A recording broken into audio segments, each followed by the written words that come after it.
Assalamualaikum warahmatullahi wabarakatuh. Selamat pagi anak-anak. Kita berjumpa lagi di pertemuan kedua kita. Mudah-mudahan semangatnya masih sama, motivasinya juga masih sama. Mari semuanya itu kita dorong dengan membaca Bismillah secara bersama-sama. Bismillahirrahmanirrahim. Mudah-mudahan pada pertemuan kali ini kita semua mendapatkan apa yang kita harapkan. Anak-anak, yang perlu saya sampaikan pada pertemuan kali ini yaitu bab 1, perkembangan Islam di Indonesia. Sebelum kita masuk ke materi ini, saya mohon maaf kepada anak-anak karena materi hari ini itu berbeda dengan materi kita yang pertama. Karena buku yang kita gunakan berbeda dengan yang pertama. Ini cetakan terbaru, peraturan yang baru, sehingga kita merubah mengikuti buku yang baru. Bab 1, perkembangan Islam di Indonesia. Saya mohon maaf, saya belum bisa bertemu kalian semua, sehingga saya perlu menunjukkan profil singkat saya terkait saya sebagai guru materi sejarah kebudayaan Islam. Ini profil saya. Ini nama saya. Saya sangat berharap nanti kalau ada hal-hal yang kurang jelas bisa ditanyakan di nomor telepon ini. Ini nomor sekalian ada WA-nya. Itu saja, langsung kita ke materi.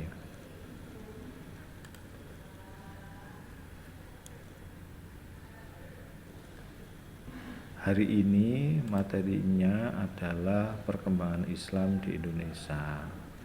Tugasnya kalian hari ini adalah menyimak apa yang telah saya sampaikan.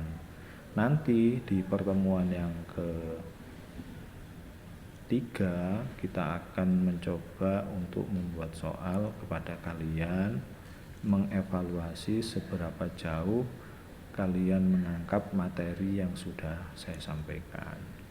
Jadi sekali lagi tugas hari ini hanya menyimak materi yang telah saya sampaikan. Baru pertemuan yang ketiga nanti saya akan buatkan tugas.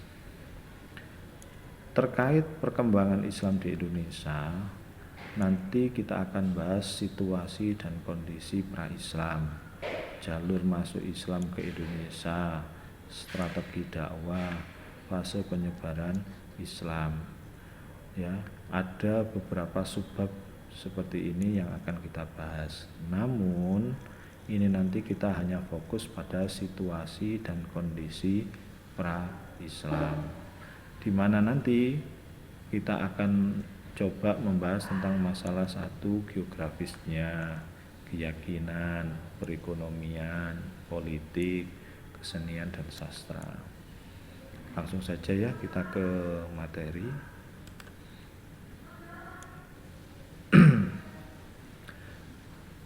Situasi dan kondisi pra-Islam atau kondisi sebelum Islam.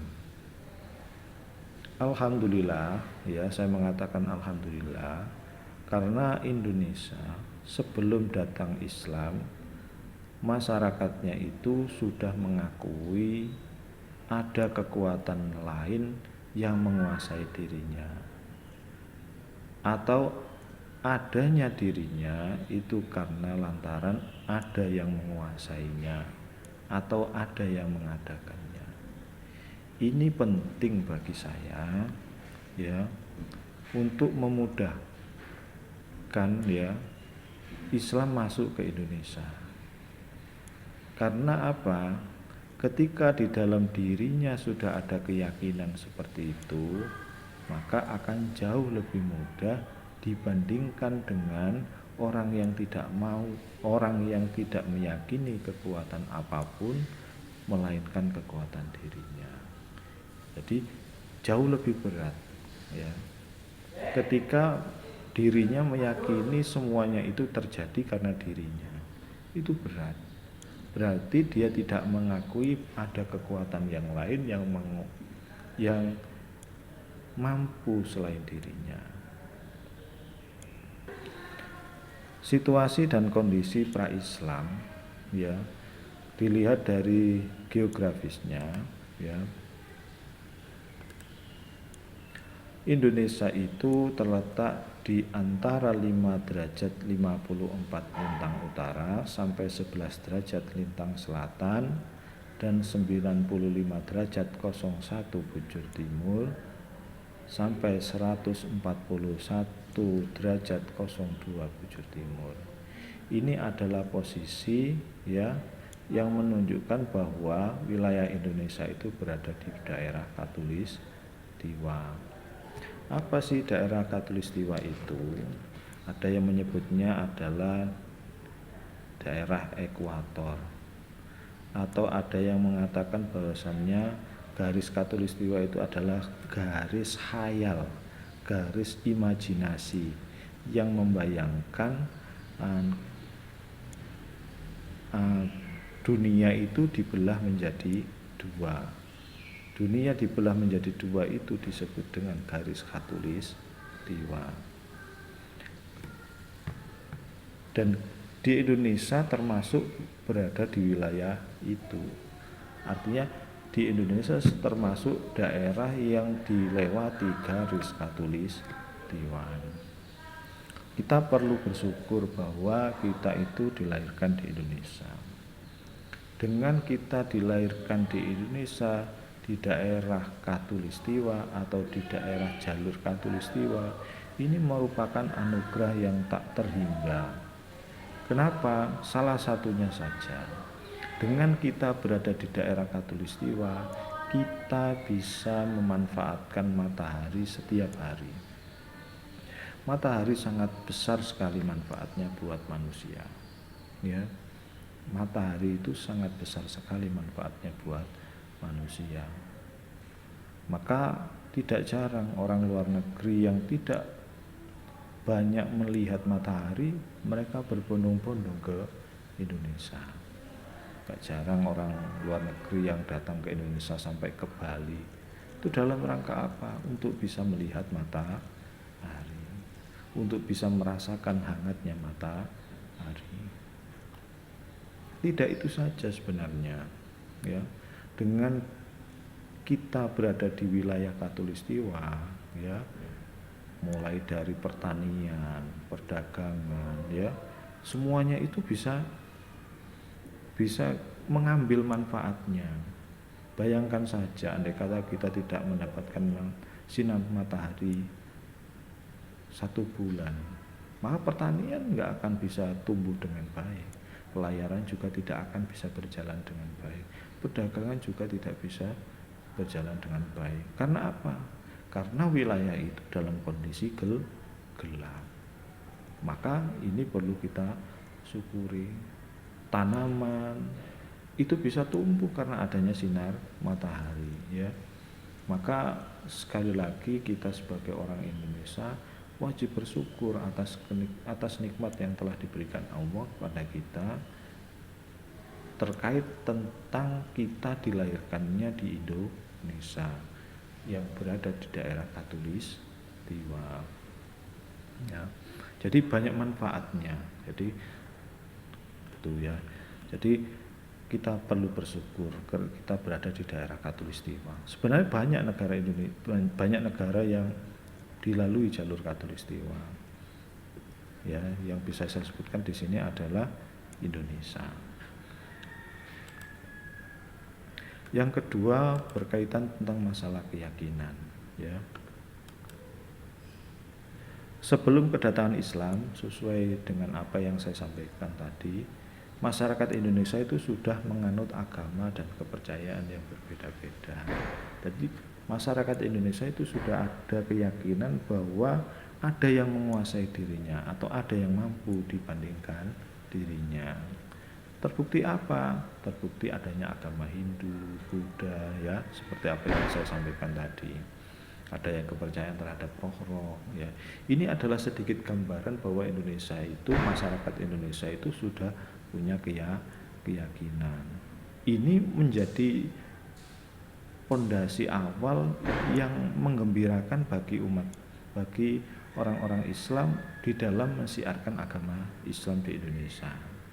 Bayangkan saja ketika orang tidak mengakui adanya Tuhan, semua yang terjadi atas dirinya.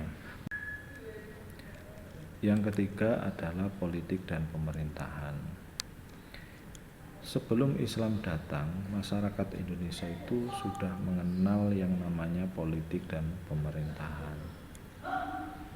Salah satu bukti nyata bahwa politik dan pemerintahan itu sudah ada adalah adanya Kerajaan Majapahit. Karena apa? Kerajaan Majapahit itu tidak jauh beda dengan pemerintahan. Di situ ada politik, ya. Maka ini bukti nyata.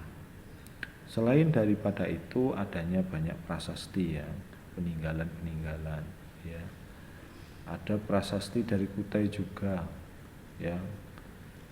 Ini menjadikan salah satu bukti bahwa politik dan pemerintahan sudah ada. Yang selanjutnya adalah ada bukti secara tertulis dan cukup memadai, diantaranya adalah Nagara Kertagama. Di sini dalam buku itu tertulis banyak hal. Yang pertama terkait tentang mistis, mitologis, ya. Terus juga menjelaskan tentang masalah kondisi sosial, budaya, politik, ekonomi Kerajaan Majapahit. Nah, ini adalah sedikit gambaran bahwa politik dan pemerintahan itu sudah ada sebelum Islam datang. Yang keempat terkait perekonomian dan perindustrian.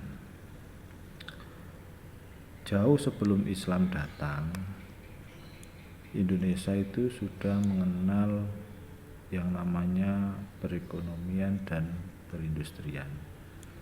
Bahkan tidak hanya sekedar mengenal, sudah mempraktekkan. Bahkan salah satu perekonomian yang menjadi tulang punggung Indonesia pada waktu itu adalah pertanian.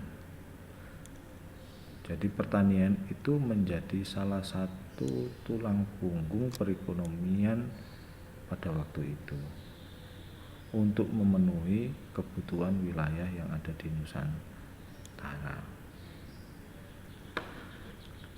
Selain pertanian, dari sisi perdagangan, menurut Van Lier, barang yang diperdagangkan di Indonesia pada waktu itu barang-barang yang bernilai tinggi.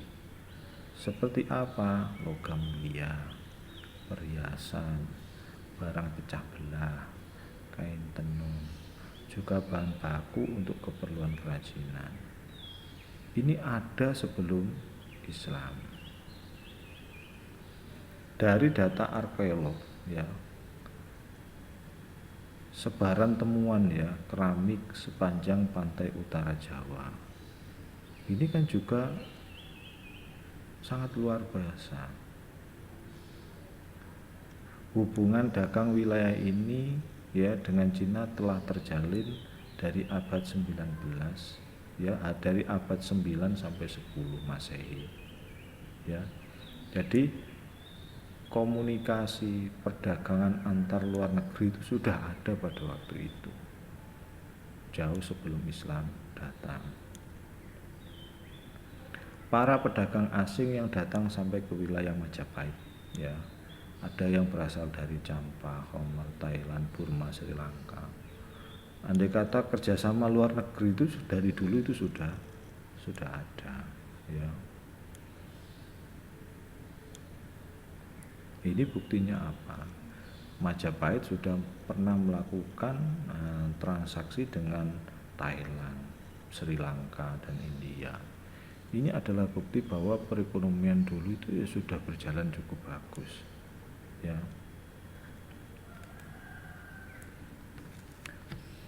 kehidupan perekonomian di bidang industri juga berkembang pada waktu itu. Istilah industri rumah tangga zaman dahulu itu juga sudah ada. Kerajinan dan industri logam itu sudah ada. Ada istilah undagi ya, yang berkaitan dengan kepandaian ataupun keahlian seseorang dalam melakukan sesuatu yang memerlukan keahlian khusus, misalnya tukang kayu. Dulu sudah ada, ahli bangunan sudah ada. Kayak candi-candi itu sudah ada dari dulu, itu kan bukti bahwa orang-orang zaman dahulu itu sudah punya keahlian yang luar biasa. Itu adalah sedikit gambaran bahwa Indonesia sebelum Islam datang itu sudah banyak hal yang luar biasa. Ya, selain tempatnya atau daerahnya yang juga cukup bagus, yaitu berada di jalur Katulistiwa, kemudian mereka juga sudah mengenal yang namanya perdagangan, bahkan perdagangan dengan luar negeri itu sudah ada kan ya. Di samping itu juga mereka juga punya keyakinan bahwa semua yang terjadi itu adalah atas kehendak yang maha kuasa, atau ada yang kuasa melebihi. Yang kelima terkait sastra dan kesusastraan. Jadi sastra dan kesusastraan di Indonesia itu sudah ada sebelum Islam. Ya, di zaman Hindu Buddha itu sudah sangat mengenal tentang sastra. Ya, bahkan banyak buku kitab Mahabharata dan Ramayana pun itu telah diubah ke dalam bahasa Jawa kuno. Untuk bisa mengubah ke bahasa Jawa dan kuno itu kan perlu keahlian khusus. Artinya dia memahami. Sangat tidak mungkin dia bisa mengubah kalau tidak memahami isinya. Kalau tidak memahami apa yang terdapat di dalam kitab tersebut. Nah, ini adalah sedikit gambaran kecil terkait keadaan masyarakat Indonesia sebelum Islam. Saya kira cukup apa yang bisa saya sampaikan, kurang lebihnya saya mohon maaf dan saya akhiri. Assalamualaikum warahmatullahi wabarakatuh.